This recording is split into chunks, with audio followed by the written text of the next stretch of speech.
Hey everyone! On today's video, I'm sharing a couple adorable wood projects using very cheap and inexpensive wood, as well as supplies from Dollar Tree. I love how they all turned out, and I hope you do too.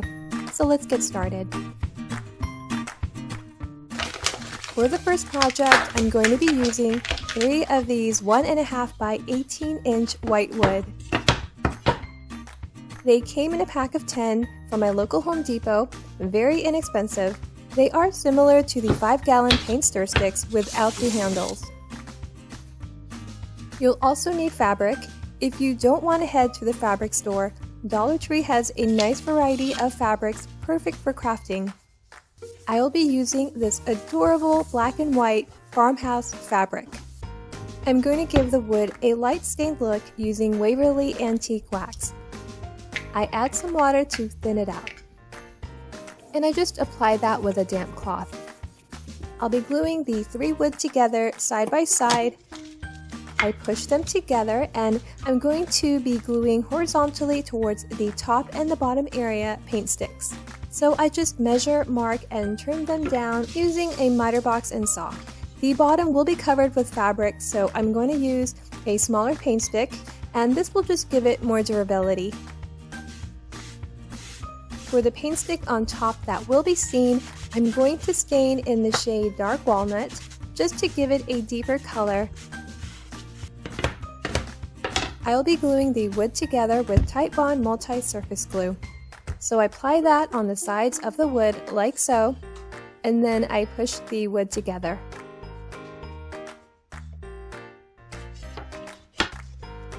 I wrap some painter's tape around to clamp it and hold it together while I hot glue the paint stick to the side about 1.5 inch from the top. The other end, I just glue it all the way towards the end. I want the fabric to wrap around the wood. It's going to make a pocket in the front, so I'm just measuring it and trimming it down. Now it doesn't have to go completely around the wood, but I do want the back to look nice as well. I remove the tape, and then I just trim a couple inches off the bottom, and this really just depends on how high you want the pocket to be. I fold it in the top about 1 inch or so, and I apply a little bit of glue just to hold it down. I place it on top, and I'm just lining the fabric, that part of the pattern that I like, something I should have thought of before cutting, because as you can see when I turn it over, I don't have much fabric on the right. So first I glue the bottom like so, and for the sides I tuck the corner in nicely like a present, and then I apply the glue on the wood and bring that side over.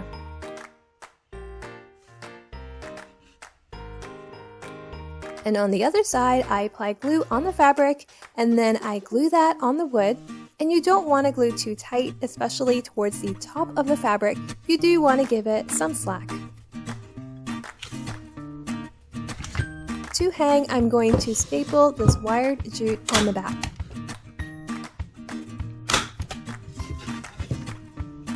You can also drill a couple holes on top and string through some jute rope.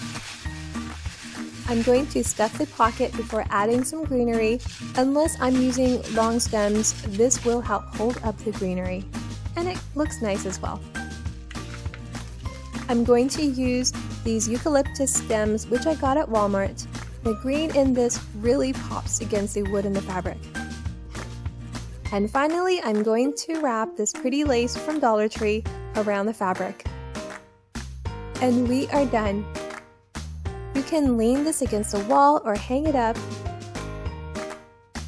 I love how this turned out.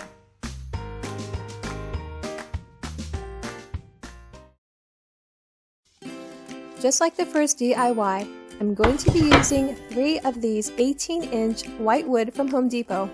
You can also use 5-gallon paint stir sticks, just trim off the curve handles.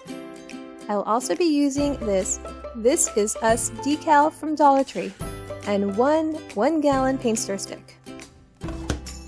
I push the wood together, and I measure the width of the wood, and I measure and mark the paint stick, and I trim 2 of these. unlike the first DIY, I'm going to glue the wood together first before painting, but honestly, you can do it either way. If you are going to use wood glue, just make sure to sand the joints first if you're going to stain or use the antique wax. Otherwise, the wood is not going to stain well. Next, I glue the paint sticks on the ends like so. Now you can stop here, add some handles, and you have a nice tray. But we're not done. This is going to be a sign.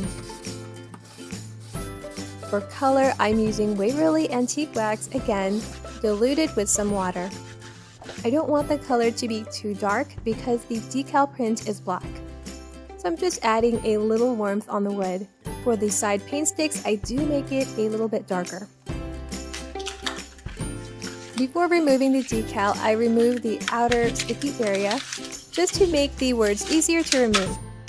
And it should be a perfect fit.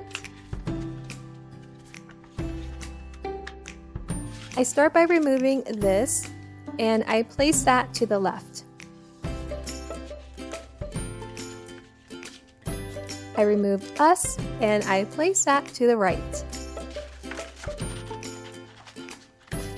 And then I remove the middle word and I place that right in the center. Now I was having a little trouble peeling off the smaller words. I never used this decal before, so I had no idea the small wording was one long decal. It took a minute to figure that out. Initially, I wasn't going to include the hearts, but in the end, I liked the way it looked. To hang, I stapled jute rope on the back and we're done. I really love the way this turned out, and I hope you do too. If you enjoyed this video, please give it a like and make sure to subscribe if you haven't already. Thank you so much for watching. Until next time, bye!